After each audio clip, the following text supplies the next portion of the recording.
I welcome to my podcast 5 minutes with Kawal Sharma. बोलता जा रहा हूँ. बंगाली में बोलेंगे अभी. Action. I think Kawal sir हमने ही सुना I है. think Kawal I sir. think Kawal sir. एक ही बार में बोल दिया, खत्म हो गया. एनर्जी. मुझे ऐसा लगता है नाम बोलते बोलते सुबह से शाम हो जाती है. हाँ.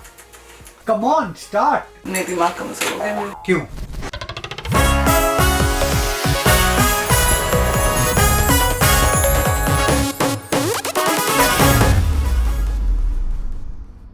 एक कमाल की कहानी सुनाने जा रहा हूं और वो भी आज के दौर के सबसे बड़े स्टार की कहानी. तो हुआ यूं कि मैं उन दिनों एक फिल्म बना रहा था संजय दत्त के साथ. फिल्म का नाम था नमक, जिसमें शम्मी कपूर साहब थे, संजय दत्त थे, फराह खान थी, प्रेम चोपड़ा साहब थे, गुलशन ग्रोवर थे, रजा मुराद थे, शक्ति कपूर साहब थे. एक बहुत बड़ी फिल्म की शूटिंग हम कर रहे थे. तो होता क्या था कि एक सेक्रेटरी हुआ करते थे.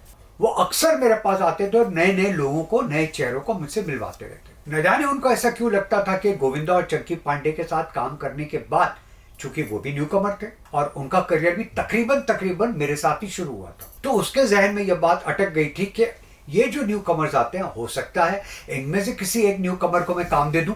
इसलिए वो उनको लड़के लड़कियों को लाते थे और मुझसे मिलवा दिया करते थे. मैं भी मिल लेता था. तो होता यह है कि जब आप उनसे मिल लेते हैं तो ये जो सेक्रेटरी हैं, इनका भी एक रौब हो जाता है कि देखिए मैंने आपको फला बड़े डायरेक्टर से मिलवा दिया. ठीक है, it's part of the industry. हम सब एक दूसरे की मदद करते हैं, मिलते हैं. तो एक दिन ये मेरे पीछे पड़ गया. उन्होंने कहा कि साहब एक लड़का है और आपको उससे ज़रूर मिलना चाहिए. मैं बहुत ज़्यादा मसरूफ़ था, बहुत ज़्यादा बिजी था, बहुत सारी शूटिंग कर रहा था, 2 शिफ्टें कर रहा था, सुबह 7 से दोपहर को 2 बजे तक और 2 बजे से लेकर रात को 10 बजे तक. यानी 10 सालों तक मैंने कोई छुट्टी नहीं ली और मैं 2 शिफ्टें शूट करता रहा. तो आप समझ सकते हैं ना, वो 2 शिफ्टें करने के बाद आदमी थोड़ा परेशान होता है, थका हुआ होता है. फिर कोई आके आपको कहे कि सर एक लड़का है, मैं आपसे मिलवाना चाहता हूँ. खैर मैं उसको कई सालों से जानता था. तो एक दिन मैं अपने ऑफिस में बैठा, काम था उस दिन, शूटिंग नहीं थी, शूटिंग की तैयारी हो रही थी, भीड़ भड़का था, बहुत ज्यादा लोग आए थे. वो आ गया तो उसने कहा कि मुझे कवल जी से मिलना ही मिलना. तो मैंने कहा भाई उससे कहो कि मैं थोड़ा सा बिजी हूँ, 2-4 दिन बाद मिल लेंगे. अब वो अड़ गया. उसने कहा नहीं, कंवल जी को बोलो मैं आज ही मिलूंगा और उनको कहो कि हमारे पुराने रिश्ते का वास्ता आज हमको मिलना ही मिलना है. तो मैंने कहा अगर ये आदमी अपने पुराने रिश्ते का वास्ता दे रहा है तो फिर मिल लेना चाहिए. तो मैंने कहा ठीक है भाई, उसको अंदर भेज दो. वो अंदर आ गया. मैंने कहा क्या हो गया भाई, तुम मतलब रिश्ते पे क्यों आ गए, मतलब ऐसी कौन सी जान पे आ गई. तो सर ऐसा है, मैं आज ठान के आया था कि इस लड़के को आपसे मिलवा दूंगा. तो मैं उसको अपने साथ लेकर आया हूँ और आज आपको कुछ नहीं, मेरी खातिर आपको उस लड़के से मिलना है. तो मैंने कहा ठीक है, थोड़ी देर रुको. तकरीबन कोई 3 घंटे निकल गए. मैं भी भूल गया कि वो बाहर मेरा इंतजार कर रहा है.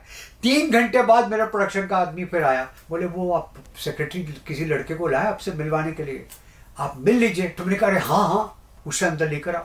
वो अंदर आया तो उस लड़के ने कहा कि नमस्ते. बोले सर मैं पिछले 2.5-3 घंटे से आपका इंतजार कर रहा हूँ और मैं आपसे मिलने आया हूँ और मुझे आपसे कुछ नहीं चाहिए, मुझे आपसे सिर्फ एक गुड लक चाहिए. मैंने कहा मुझसे गुड लक चाहिए मतलब समझा नहीं. बोले सर ऐसा है, आज नहीं तो कल, कल नहीं तो परसों हो सकता है मुझे ब्रेक मिल जाए. मैंने कहा श्योर तुमको ब्रेक मिल जाएगा. उसने कहा आप मुझे 100 रुपये दे दीजिए.